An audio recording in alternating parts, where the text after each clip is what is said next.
وسأظل متعاطفا مع ميدان التحرير لأني مؤمن بحرية التعبير وحق التعبير. وأنا بقول للمجلس العسكري دع الذين يعبرون عن آرائهم يفعلون هذا بحرية كاملة، فهذا هو المكسب الوحيد الذي يتحقق بالثورة.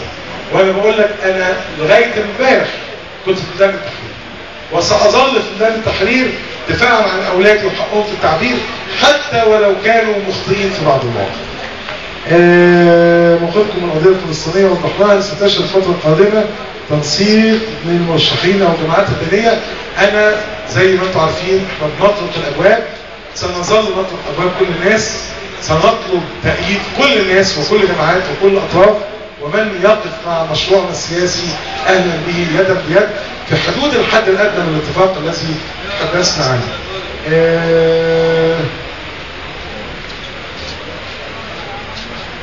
ليه ما تعملوش جلسات استماع في التحالف الوطني يا راجل؟ امال دي ايه؟ هو ده حوار مجتمعي وجلسه استماع اهو. يعني في 3 من مش سؤالك انت؟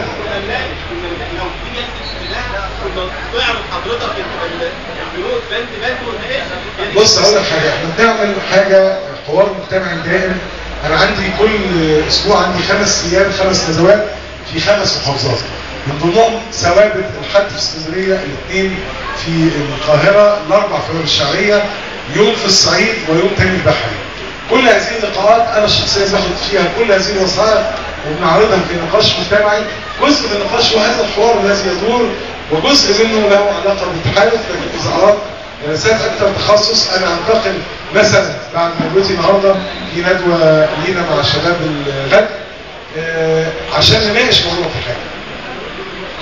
الحد الادنى للاجور ايه موقفنا؟ طبعا اهم حاجه، اول من طرح اهم حاجه مساله الحد الادنى للاجور انا طرحتها يوم 29 انا اسف 20/3 اليوم الثاني للاستفتاء، وقلت ده مطلب رئيسي، وقلنا 1200 جنيه وده كان موجود في برنامجنا الصدر. لكن احنا جددناها في هذا البرنامج، بنسال ازاي نعملها. اقول لك ازاي نعملها. الصعود بالحد الادنى ل 1200 جنيه غدا ومش بعد 5 سنين.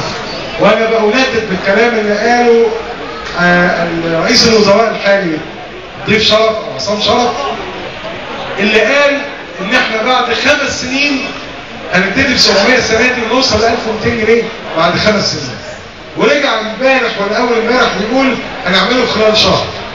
اما قال 5 سنين الحقيقه كان غير صادق. انا بجاوب على احدى سؤال. اوكي يا شباب،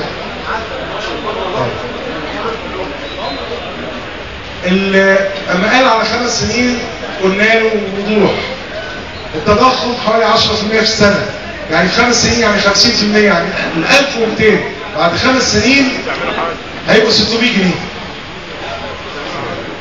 عايز تطلع بالحد الادنى ل 1200 انزل بالحد الاقصى ل 30,000 جنيه. عندك 1000 مستشار في مصر بيتقاضى فوق ال1,000,000 جنيه في الشهر. عندك انا بتكلم عن ال1000 اللي فوق ال1,000,000. عندك كل مديرين الامن اللي بيتعدوا ال1,000,000 و1,500,000 و2 مليون في بعض المحافظات. عندك كل ما يخص قطاع البترول والبنوك اللي قطاع كبير جدا منهم بيتجاوز النصف مليون. هننزل ب 30,000 جنيه، هنطلع ب 1200 جنيه بغير اضافه موارد جديده للموازنه العامه. المساله ان احنا محتاجين حكومه شجاعه، رئيس حكومه شجاع. محتاجين رئيس حكومه ما يجيش وزير الماليه اللي فات سمير رضوان يقول لك اصل انا ما اقدرش اغير الحد الادنى عشان ما اقدرش اغير الحد الاقصى، لان هو سكرتيرته في مكتب وزير الماليه اللي متعينه من ايام بطرس غالي بتاخد $500,000 جنيه. سكرتيره مش خبيره مش مستشاره. والحقيقه مصر محتاجه عدل، عدل في هيكل الاجور، عدل في هيكل الضرائب، وده جزء من برنامجنا.